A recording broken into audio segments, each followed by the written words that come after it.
Hey everybody, it's Tom and Matt here from the iMarket LA team in the San Fernando Valley. Today we are recapping a video that we posted on Facebook Live. Yep. We talked about what is going on in the local market here in 2021, what we as agents are going through, what we see our buyers going through, and what we see our sellers going through. So Absolutely. It's a long one, right? It's a long one. And as always, we have plenty of people reaching out to us every day looking to relocate to the LA and San Fernando Valley area. So please send us an email, send us a text, give us a phone call. We'd be happy to make the transition as smooth as possible for you. Absolutely. Make sure you hit the subscribe button down below so you can be notified on future episodes. Yep. All right, here we go? Yes. All right, stay tuned. Here it comes.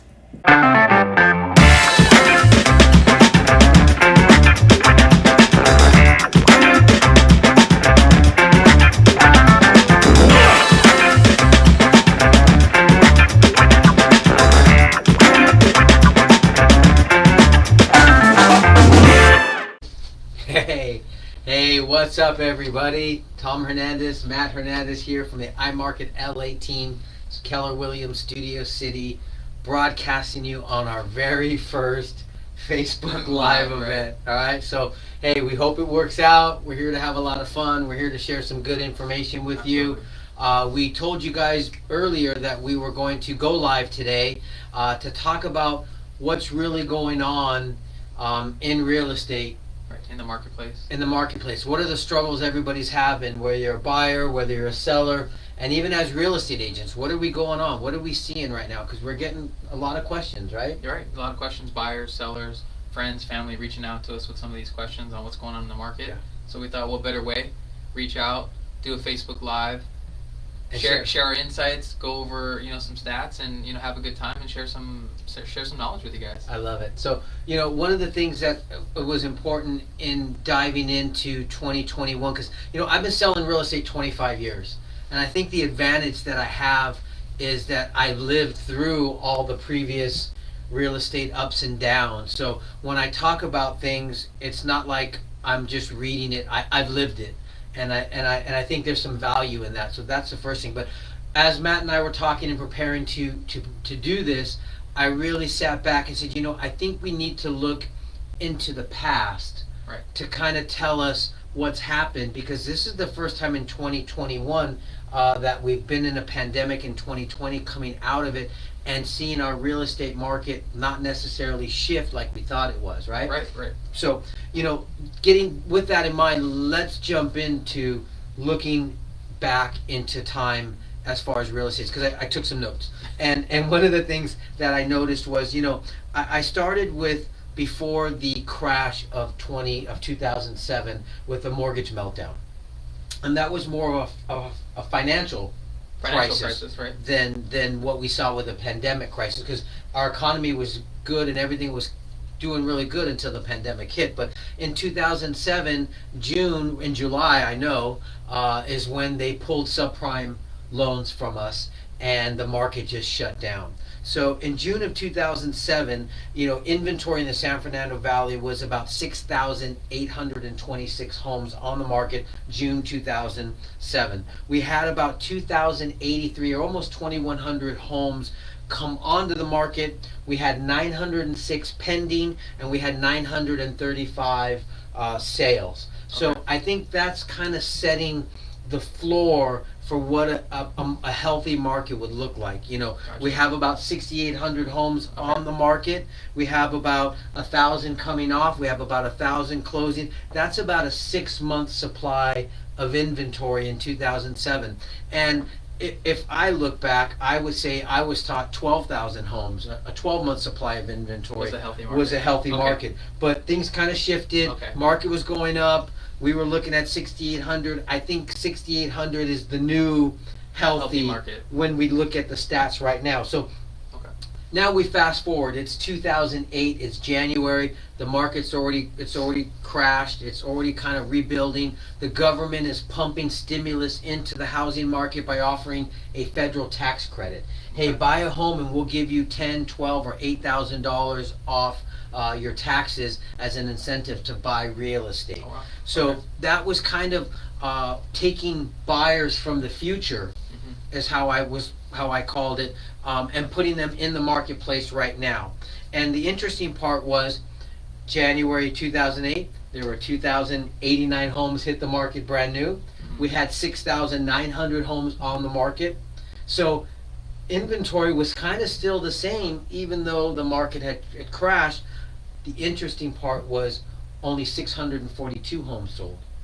And as opposed to the 9. As opposed to the Okay. 9.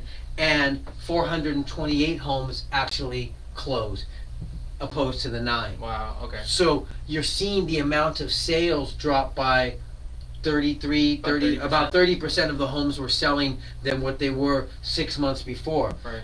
Which kind of skews the amount of inventory, because if 400 homes on the market are selling every month and you got 69, well, now you got about 8 months Right. worth of inventory. So we went from a 6-month supply to an 8-month supply. To an 8-month supply, Okay. but the amount of homes stood the same Right. because less homes were actually selling. Okay. Buyers really couldn't afford to buy. There was a big crisis going on right there. Interesting, 2007, the average home list price was $767. The average pending home was about $714, and the average sale was about $723. Wow. So Okay. 2007, homes were kind of relative to where they were right now. Correct. Right. Right? And active, pending, and sold were kind of all in that low to mid 7 price range. There wasn't a big trend up or a big trend down. It looked like it was flowing. Well, 2008, homes average list price $672,000. So Okay. down about $100,000. Right. Right? So a seller that was really going to sell said, "Hey, I'll eat $100,000. Let's just move on to the next chapter of my life." So in a financial crisis, we only saw about $100,000 drop In list price. in list price. In list Okay, price. In list price. But what buyers were willing to pay was $577,000 on average. The average house that went pending of those 642 on average was about $577. Okay. So a seller was here, but buyers were still Right. kind of right there. Right. Okay. You know, and the average home sale was about $592. Okay. So a little bit above that. Buyers were still trying to pull the homes down. Sellers were still trying to pull the homes back up. Okay. That's kind of how our market stood, kind of readily. You know, now it's 2013. Okay. Market's recovered. Things are going well. I can tell you firsthand. I'm out showing property, Matt, and the house is worth $330,000 on the market. My buyer gets in the car and says, "Write 400." Okay. And that values just shot up like $100,000 in like a week. And every house I wrote on, there was 11 offers, there were 13 offers, and guess what the magic price was? $400,000. $400,000. It didn't Okay. matter. It didn't matter what it was. Buyers are writing. You know, and the interesting thing that I want to share is that buyers will always write to the max that they're qualified. Why is that? I don't know. I don't know. But if they're qualified to 400,000, guess they're writing 400,000 on that house. And it just up market, down market, buyers will write to the amount that they're qualified for. Right. I guess they want it all. I think what it is mentally is the home that they see at the lower price. They always want, the higher price one. You're right. At the higher price, you get this and that. Whereas at the lower price, you may not get the pool or the extra bedroom or the extra square footage. So Well, and I also really saw as the market was competing for the first time, buyers were competing. They knew there were going to be a lot of offers, so they said write the most that we're counting because we don't want to lose it. We don't want to find that the house sold for $375 and we would have wrote 400, but we came in at $350 and we didn't get it. So I think buyers fear. were Fear fear of missing out. The FOMO. FOMO. They had FOMO, guys, and so that was kind of what 2013 was. Here's interesting. Prior, we had about 2,000 homes hit the market every month. Okay. December 2013, on average, we had only 490 homes hit the market. Okay. So inventory was being added at a 30% or 70% less amount of homes were hitting the market. Okay. The total amount of homes prior was about 6,900. All right. Total amount of homes in 2013, 1,224. Wow. Right? But interesting, only 489 went off pending and only 700 went off closed. So kind of looking at that month supply of inventory, Right. we're at 3 months supply of inventory. So now we're starting to see a shift. 8 months. Fast forward 27. Now we're down to a 3-month supply. 3 month supply. But the amount of homes are still not back to that 1,000 a month that we had seen in prior Right. years. Don't know why, but I mean, that's just the way it was. Right. Okay. Fast forward 2017. Okay. 2017, brand new listings hit the market, 365. Wow. Okay, so even less. Even less. Even less now. Okay. Total homes on the market, 819. Wow. So there's only 819 homes, 452 selling with 647 closing. So now we're still back to that 2 month supply of inventory. 2013, the average active home back then was 821,000. So in 2008, it was 672. The average list jumped up to 821. The average pending price, though, was 554, and the average sale price was about in that mid 500s as well. Mm-hmm. So although the amount of inventory was getting less, not that much of a jump in value until you get to 2017. 2017, the average active home on the market was 1,000,001. Wow. The average pending went 716, Wow. and the average sold was 702. Okay. So Matt, we're right back to 2007 within 10 years. We're right back up to those price points. Wow. Okay. Big difference. 2007 we had 2,000 homes hit the market with about 6,800 on the market. 2017 we only had 365 homes with 800 homes on the market. Wow. So look at, we went from 6,800 to 819 homes Wow. hit the market. So there is the big dynamic shift of why our market is still so tight. Because although the prices rebounded, the amount of inventory didn't. And this is what's causing the big shift, or the big squeeze that we're feeling right now. It started 2017. That's exactly what I was about to say. We've been in this market since 2017, and we're still not increasing our inventory. We're not increasing The amount our of homes inventory. are still coming off at the same rate, and we're just not replenishing them Right. fast enough. They're not selling the 900 that they were. They're selling in that 400, 450, 2017, 2019. The amount stood relevant of the amount of homes going off Wow. in 2013. Now, we are talking about the San Fernando Valley. So Right. this isn't LA. This is just, from the West Valley to the East Valley to Granada Hills, Porter Ranch to Studio City, Sherman Oaks area. So now let's look at 2020. Okay. Our 2019, still the same issue, 368 homes, 770 total on the market. We're now 2020, it's December 2020, we're through the pandemic, we're a post-ish pandemic. We all thought, January, March, when they first shut us down, the sky was falling. What are we going to do? Everybody's working from home. Homes still continued to sell, kind of crazy. So look at 495 new listings hit the market in December 2020. Total amount of homes 700. 570 went off pending. 633 closed. So we actually had 120 more homes sell December of 2020 than versus 2019. Okay. Price difference.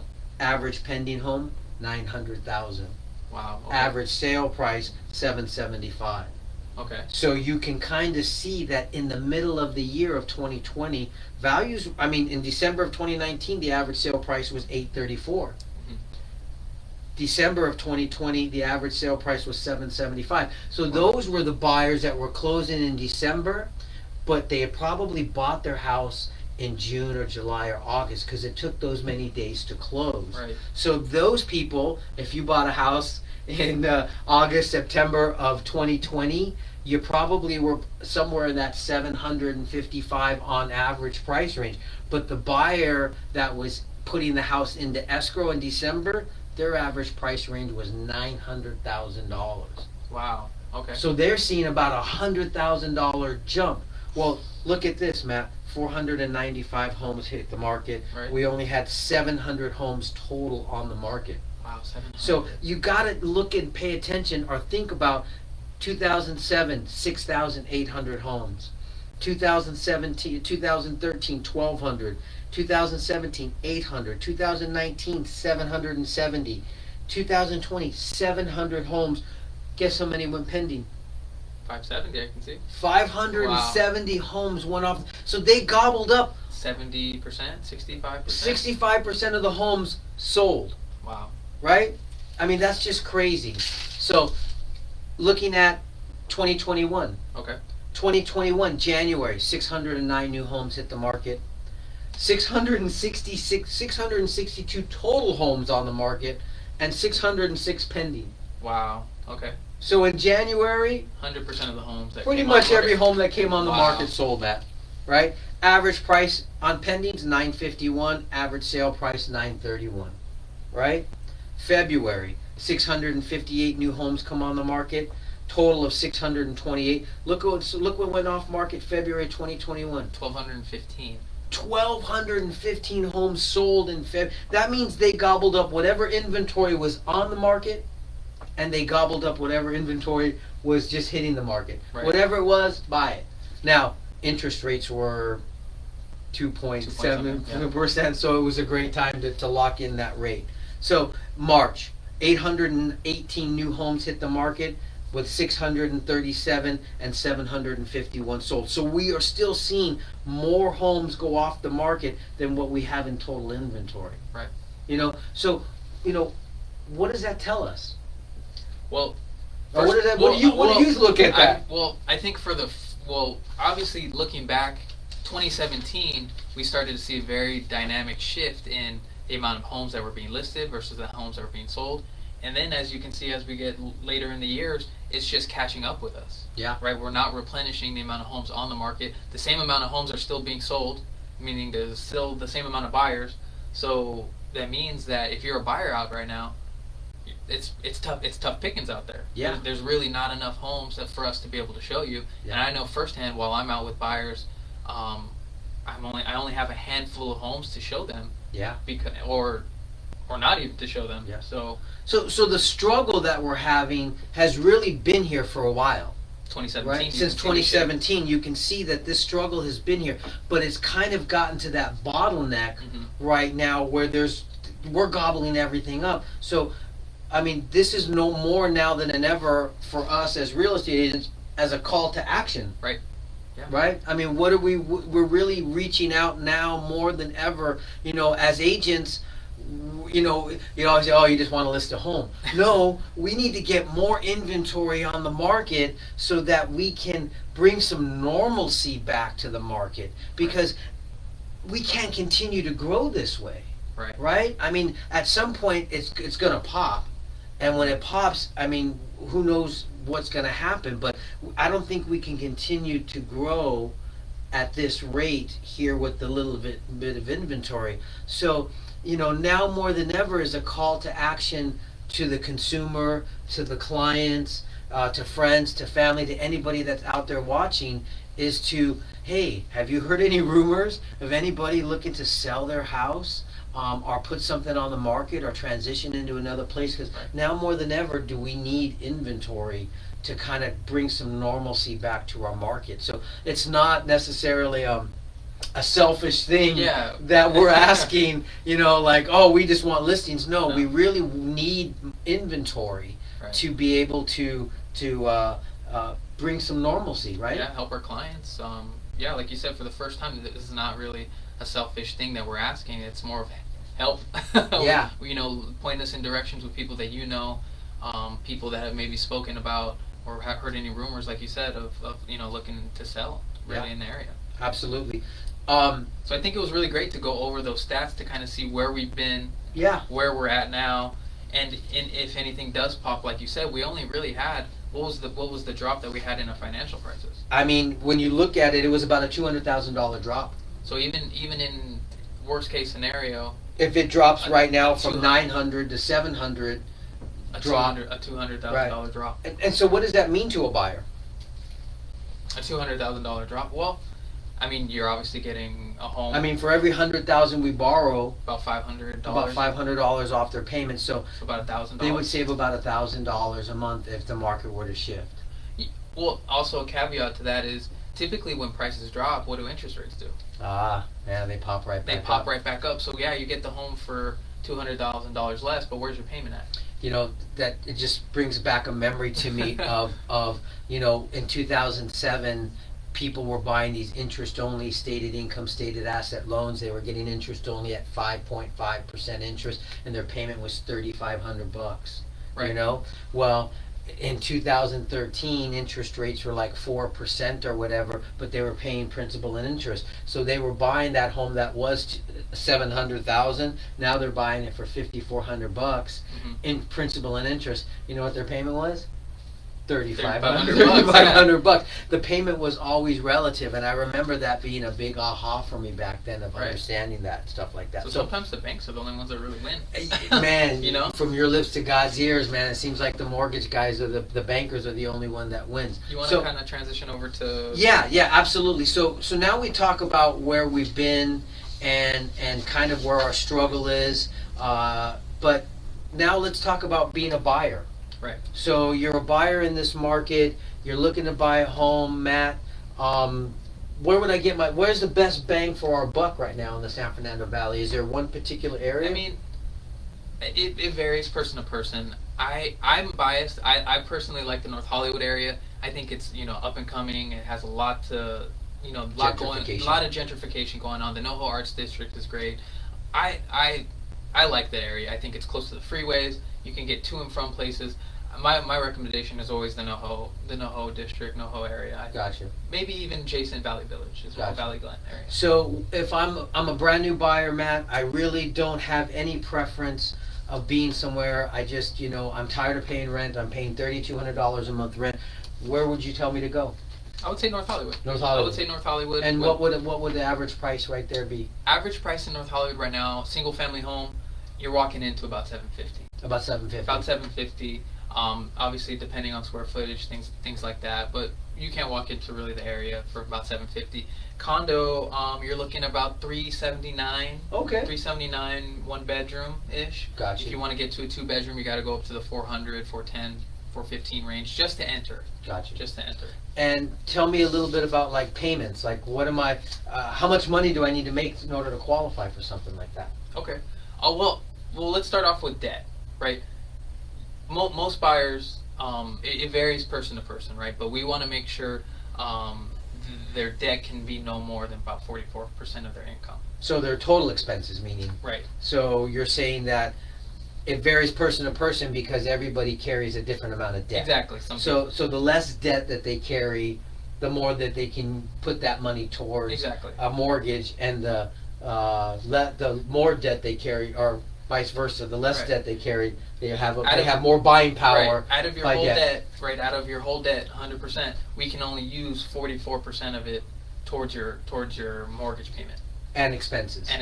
Got you. So for example, $700,000 house, you want to go minimal down, maybe 5%. We're looking at about $35,000 down. Okay. I've already calculated this, but your payment, your PITI, right? Your principal, interest, tax, insurance. Insurance is going to be at $39.44. Okay, so almost $4,000 a month. Almost $4,000. So if I'm renting a house right now or renting an apartment, I'm paying $3,200. I'm probably going to expect to pay another $600-700 more a month. But now I own it. So you're owning. But now I own it. I get the tax shelter from it. Mm-hmm. I get the interest deductions. I'm not a CPA, but if I was, I would say there'd be some tax deductions from it. Correct. From as well, and Absolutely. I'm able to pay down the mortgage. I'm building wealth by paying it. I'm not just paying the landlord down their money.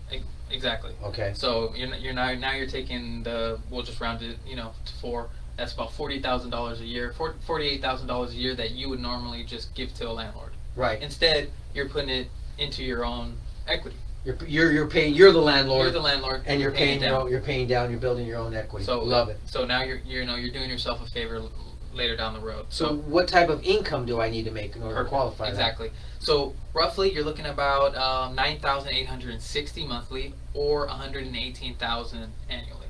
Okay. Okay. Now, the example that I gave was in a perfect scenario of somebody not having any debt. Any debt, right? Okay. So at the $39.44, they don't have any debt. Okay. So let's say, for example, they had 10% of debt. Okay, so they're carrying about 10% of that's going to be about $900. About $900. About $900. So they got a car payment, a couple of credit cards, and stuff like that. Got you. That takes your new ratio, or your new payment allowable, right? Because it was 44. Okay, so now I can only use 34% of their income to go to their mortgage payment. Exactly. So what does that look like? That looks like $32.52 now. Okay, so now I can afford a mortgage at 32, which is kind of what I'm paying in rent. Pretty much. Gotcha. Pretty much. You're Okay. paying that in rent already. That now takes you to, remember, you were able to afford a $700,000 home at the $3,900 figure, but now you're at a $600,000 home. Okay. 600,000, 600, 6.5. So a buyer right now carrying about 10% of their debt lost about $100,000. $100,000 worth of buying Over power. $900. And I know that you and I kind of see this a lot because as we're coaching clients, that's kind of what we help them to do is we go through and we sit down with them and we help them to pay down that debt so that they could put more towards. Absolutely. More towards Not only paying it down, but getting you in the mindset to understand how the mortgage process works and having, starting to get a plan together to start paying down these things at a faster rate. That way we can get you into home ownership. Gotcha. Faster. Got you. So debt is the amount of debt that they carry is important, and the amount of income Correct. is going to be really important as well. I mean, you always hear this thing about FICO scores. What's anything about that you know? I mean, I know about 650. I think is roughly the kind of where you would need to be for your FICO score. I think anything above, I don't think it's like buying a car where there's like tiers. Gotcha. I think as long as you have the minimum, Yeah. you should Yeah, qualify for any program. I would say probably like 710. 710. 710. Okay. 650 is probably going to be an FHA loan, guys. Okay. But probably 710, probably a FICO score. So there's I always tell people there's three things that qualify you for a loan, right? There's your credit, Correct. which we talk about right now. There's your income, and then there's your collateral. Collateral being is the property going to appraise. But it sounds like there's a little bit more nuance to that in the sense that it's also looking at your debt to income ratios. Correct.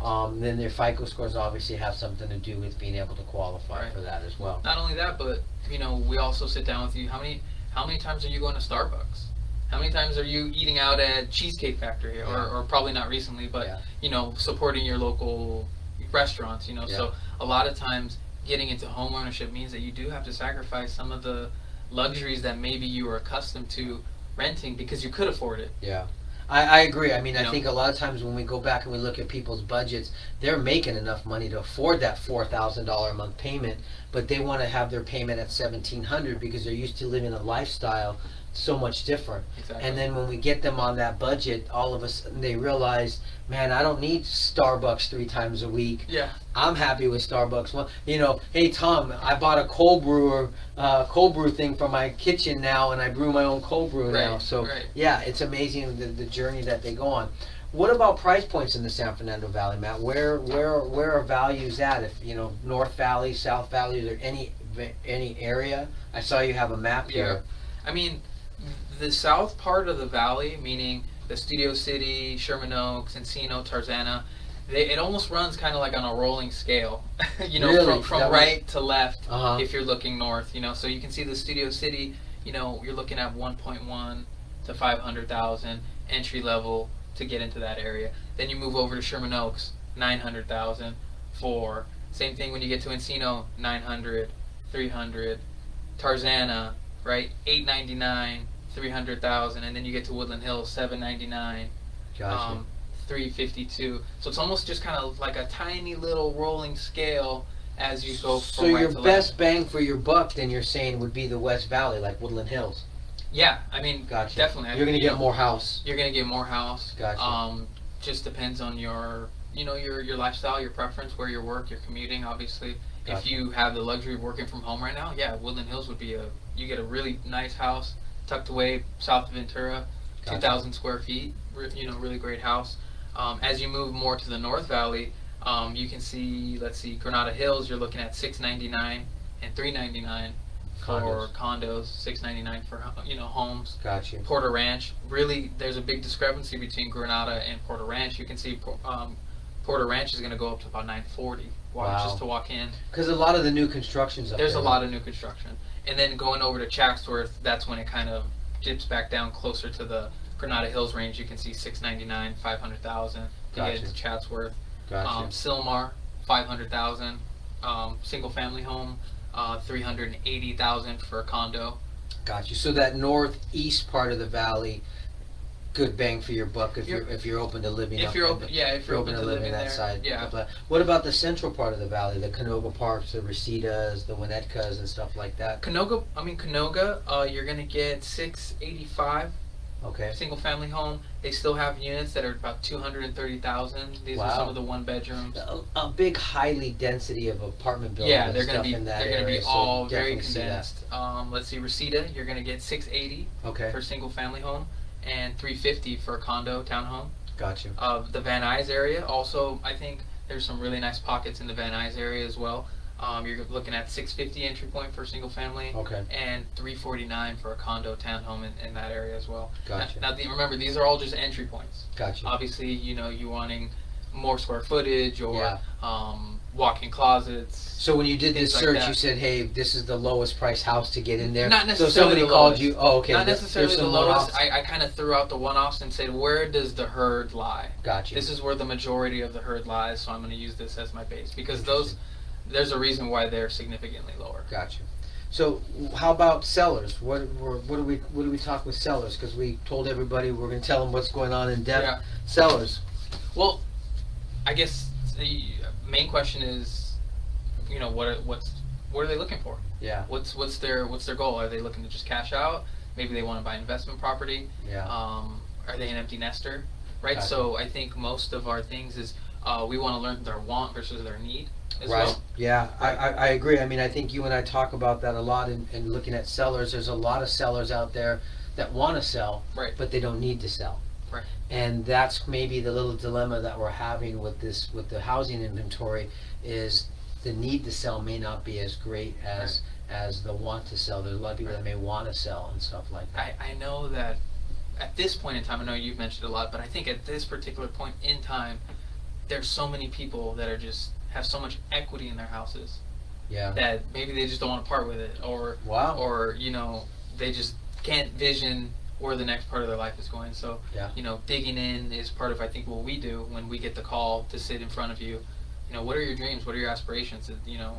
That's interesting they say that, because I remember going to Keller Williams' big convention, and they were saying across the United States more people have equity in their homes now than ever before. Right. People learned from the 2007 crash.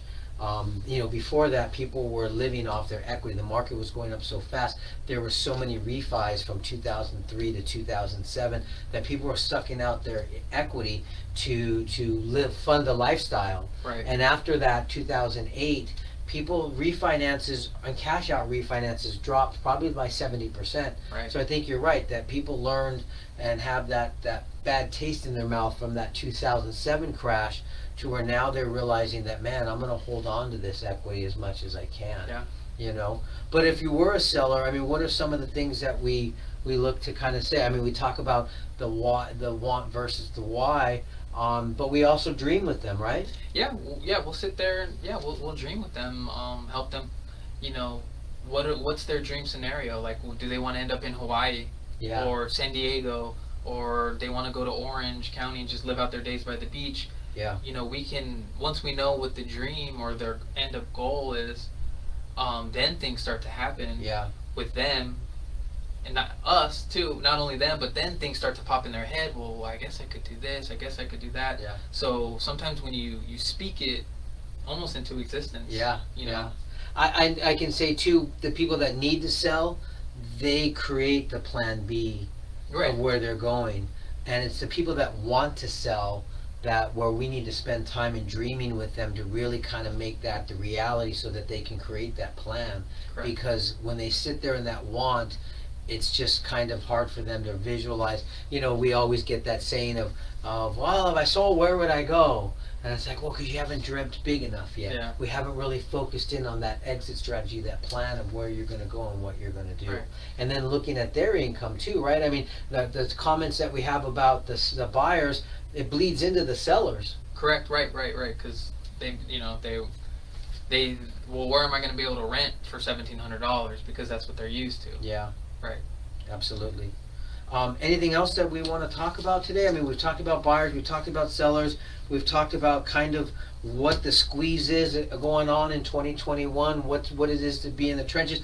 You know, what about contracts? I mean, what are we seeing as agents? What are we having to do to compete? That's really, yeah, no, I'm glad you brought that up. Now it makes sense on why when I'm out with buyers, it's so competitive out there. Now it makes sense. But one of the things that we're doing is, we're writing tighter contingency periods, meaning our inspection timeframes are a little bit more aggressive. We're writing about 10 days. Not only that, but I'm having a conversation with the agent, and I'm finding out what their seller wants. Right. So if they need a 30-day rent back, or they need this, or they need that, I'm prepping my buyer to say, hey, these are the keys that's going to get us this deal, and I want to write the contract as clean as possible. Right. That way, I don't want to get a counterback. I want them to sign it off, let us into escrow, and because I don't want to give anybody else a shot at getting this property before us. Gotcha. Not only that, but I'm also on our search engines with our clients every day. Yeah. And I want to make sure that we're probably the first people to get in there within the first 1 to 2, 3 days of the property being active, just because that's how competitive the market is. If we wait more than that, I'm already known. Hey, sorry, too late. Yeah. Accepted an offer.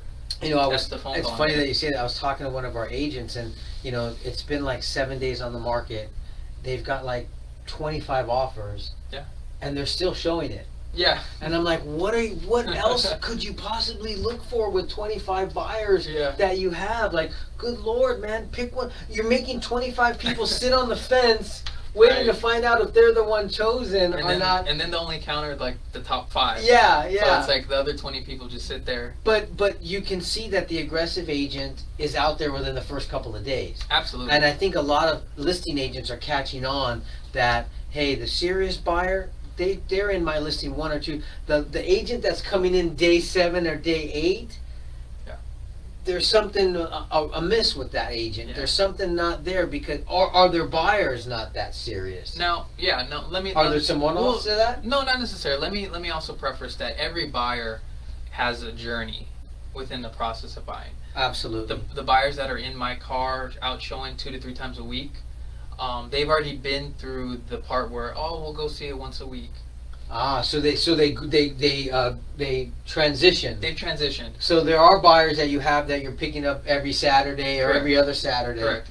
And then at some point they realize they've lost 4 or 5 homes. Yes. Right. Exactly. So they've called you, Matt. It's Monday. I want to see this house on Saturday. Sorry. And Friday you're calling, telling them that they took an offer already. It's sold. Yeah. And then they realize the urgency. And it kind of gets them to realize whether, either I want to take a foot in this market, or I want to take a step back, and maybe the market's too competitive for me. So It's really a gauge for the buyer's journey to realize that this is what I got to do to secure a property if I want it. Gotcha. If I want it. So let me ask you something, and I know you and I haven't talked about this, but is it a bad time to be a buyer? No, absolutely. I don't think it's a bad time to be a buyer. You're still getting a great rate. And like we said earlier, the price and the rates, they're always, so no matter, even if you did wait for the price to drop, you're still going to be paying the same amount. Yeah. Right? It's almost... Well, and it's funny because I've talked to some buyers and I say, hey, if you were going to put $10,000 on a credit card, do you want to put it on a credit card at 3.25, or do you want to put it at put 500 at 7.9%? Right. You tell me where you want to carry your debt at, and it's like, if I'm gonna borrow $750,000 or $500,000, I want to borrow it at the highest rate possible. And even if the market were to correct that $100,000 or $200,000, you don't lose if you don't sell. Correct. Right. Right? I mean, the house that I bought, I paid 6 something. When the market went down, it was 4 something. I just didn't sell. Right. And now it's back up to that 7 something again. So, Absolutely. You don't sell, you don't lose if you don't sell, I think is the key there. And just to kind of circle back with the buyer question, I think you need to ask yourself 3 questions, right? 1, can I afford the payment? Yes, absolutely. Right? 1, can I afford the payment? 2, if I were to lose my job, would I be able to carry the payment for maybe 3, 4, 5 months? Right. Right? And the third thing is if you want to, take the plunge and actually, get yourself out there, get on the skinny branch, and bet on yourself. Yeah.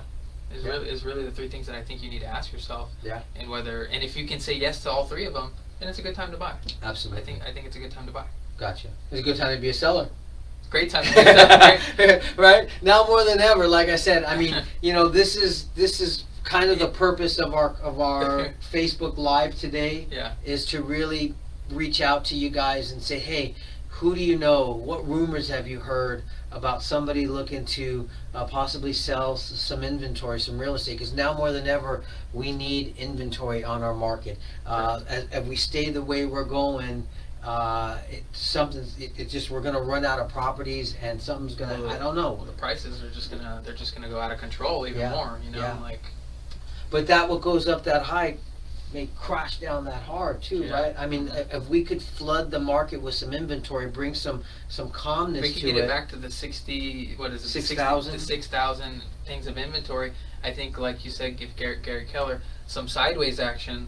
Yeah. Right, meaning it's not going up, it's not going down. I think some sideways action some top economic analysts said, a flatlined real estate economy for a few years would be great, because one of the things you guys need to know is across the United States, the average sale price of a home is about $275. Wow. And the average income for people can afford is about $235.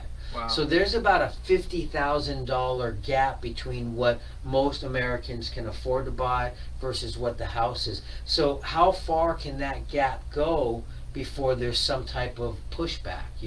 Here in LA, I mean, we're the movie capital of the world. Right. There are people here that make a ton of money, so that's why you're seeing these homes go so high. But the blue collar worker at some point says, I can't afford to live in Winnetka at $900,000. Yeah, that area is going to have to peak. I mean, what do you see Winnetka at right now? Oh, you put Canoga Park? Canoga, we're at 685. I mean, 685. It's $700,000 to live in Canoga Park. I mean, what's going to happen there? There's going to be some shifts and things like that are going to have to take place. All right, so hey, I hope that information was valuable to you. I'm sure it is. We spent a lot of time kind of prepping to kind of share with this stuff like that. If you have any feedback, if there's any questions that we might have missed or anything that you need to know about real estate, make sure you reach out to us, and we look forward to hopefully hearing from you guys soon. Yeah. Thanks, all right, guys. Yeah. All right, signing off, guys. Talk to you later. Hey guys, that about wraps it up for our video today. Don't forget, number one, like, subscribe, hit the notification bell, and we can't wait to see you on the next video. Stay blessed, everyone. All right, bye.